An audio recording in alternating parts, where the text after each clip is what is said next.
क्या आपने लिखा है, सी पी इनवर्स, ए बार की जगह लिख दिया P A P inverse, B bar overall the transfer function also remain same. So what happens, जब आप सिमिलरिटी ट्रांसफॉर्म करते हैं, पी इनवर्स करते हैं, तो G of S and G of bar of S आपका ट्रांसफर फंक्शन भी change नहीं होता. यहाँ कहानी अभी खत्म नहीं होती, इवन आइगन वैल्यूज चेंज नहीं होती. ठीक है जी, यहाँ पे उसने जीरो स्टेट इक्विवेलेंट सिस्टम को बताया कि इवन केले हैमिल्टन थ्योरम चेंज नहीं होता. अच्छा, आइगन वैल्यूज चेंज ना होने का प्रूफ ये वाला भी है कि lambda I minus A, this is again lambda I minus A bar and this is the same eigen value here. This lambda is the same. This lambda is for a bar. This lambda is for a. So delta of lambda and delta bar of lambda they are same. Eigen values भी change नहीं होती. So आप क्या कर सकते हैं कि अपने system x dot ax plus bu को चेंज कर सकते हैं. x bar dot is equal to a bar x bar plus b bar u of t and y is equal to c bar b bar of u of t. Now let me come back to Irfan's question कि हम करते क्यों हैं. एक choice थी basis of orthonormal column, हम लिख सकते हैं Q. ऑर्थोनॉर्मल कॉलम का मतलब है कि P इनवर्स P के बराबर होगा. Q क्या था, Q हमारे आइगन वेक्टर्स थे, यहाँ उसने आइगन वेक्टर्स के साथ सॉल्व किया है. But eigen vectors P is equal to Q inverse, Q is equal to P inverse कह के, P Q is equal to P inverse कह के, ये एक चॉइस है कि आप जॉर्डन फॉर्म में जाना चाहते हैं, यानी कि आपकी ये जो फॉर्म जो आ जाएगी ये जॉर्डन फॉर्म होगी अगर आप क्यू ए क्यू इनवर्स करते हैं. But this is not only solution, ये उसने एक्सक्लूजन किया कि ये एक्स बार ये भी आपको दिखाया. This is not only solution here, you have multiple solutions, यानी कि मल्टीपल ऑप्शंस आर हियर. अच्छा, ये मल्टीपल ऑप्शंस मैं यहाँ कैनोनिकल फॉर्म यहाँ से पढ़ाने की बजाय ना मैंने ये फ्राइडलैंड की कैनोनिकल फॉर्म खोल ली है ताकि ये कैनोनिकल फॉर्म फ्राइडलैंड में जरा थोड़ा बेहतर ऑप्शंस के साथ गिवन है. तो ये वाली इसका ये फ्राइडलैंड की बुक में आप इसको सारे लोग इसमें से पढ़ें और फिर उसके बाद उसको देखें. यहाँ पे ज्यादा इजी चॉइस, ज्यादा अवेलेबल चॉइस है.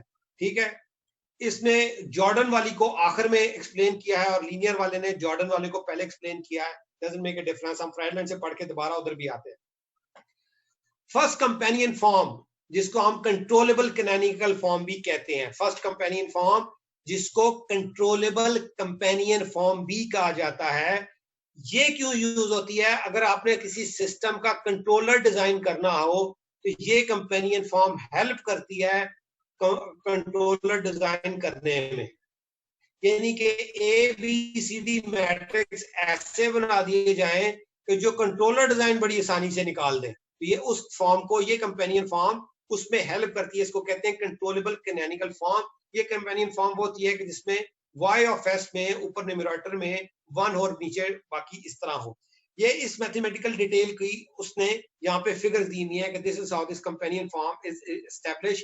u is equal to fed into first state send on the second state fed on the xk state.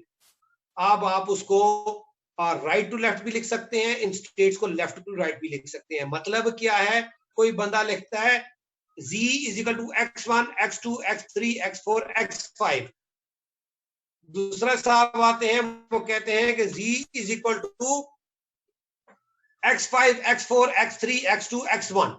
तो वो अपने वेक्टर का ऑर्डर चेंज भी कर सकते हैं. यानी कि तो दोनों सूरतों में ये कंपेनियन फॉर्म चलती है. और अगर आपके पास बी मैट्रिक्स हो यानी न्यूमरेटर में 1 ना हो तो देन अगेन इट वर्क्स. तो u is equal to b0 plus b1 plus b2 plus bk minus n.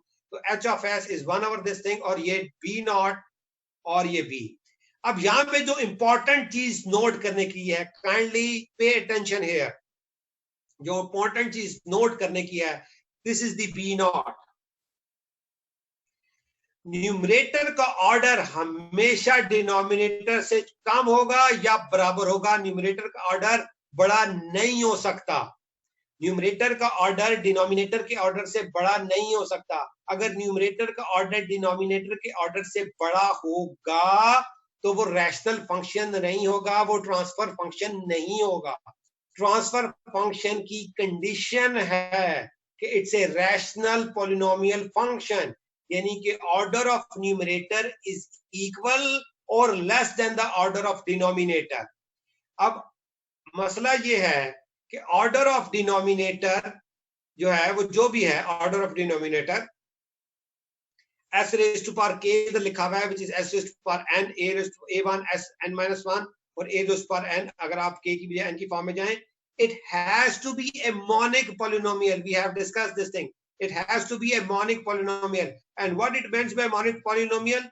Monic polynomial का मतलब है कि जो हाईएस्ट ऑर्डर होगा डिनोमिनेटर का, उसका लीडिंग कोएफिशिएंट हमेशा 1 होगा, और अगर लीडिंग कोएफिशिएंट 1 नहीं है, कोएफिशिएंट से न्यूमरेटर और डिनोमिनेटर को डिवाइड कर दें तो आपके पास लीडिंग कोएफिशिएंट 1 हो जाएगा, उसको लेके आगे चलना है.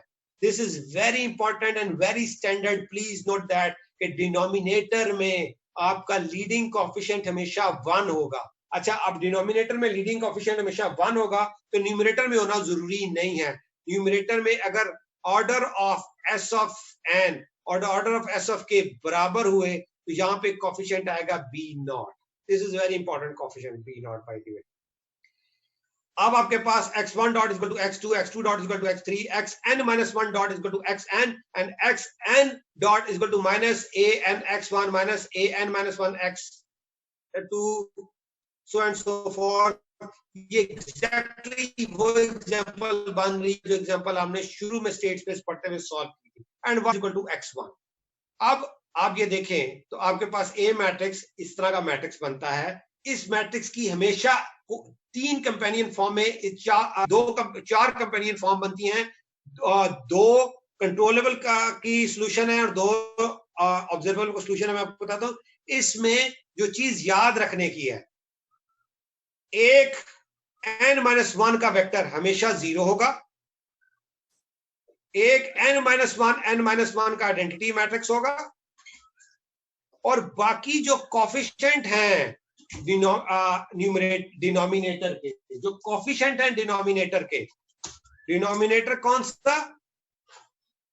ये डिनोमिनेटर. ये डिनोमिनेटर है क्या चीज? This is characteristic equation.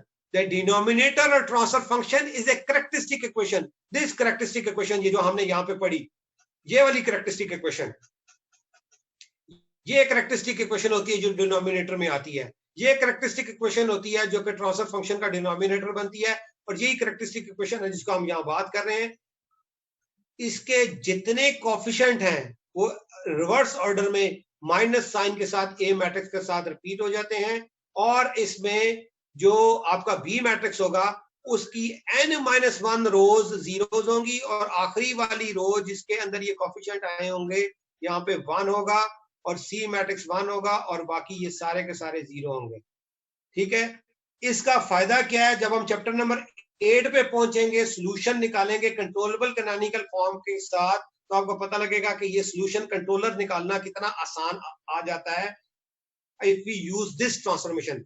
This transformation is called controllable canonical form. Controllable canonical form. Yeah, let me go here. Friedland.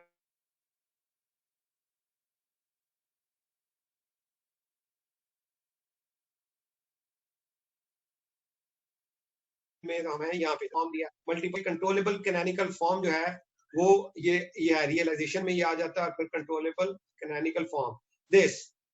अब यहाँ पे उसने मैट्रिक्स के साथ किया, तो मैं इसीलिए यहाँ पे फ्राइडलैंड की बुक से आ रहा हूँ कि डायरेक्टली मैट्रिक्स पे आने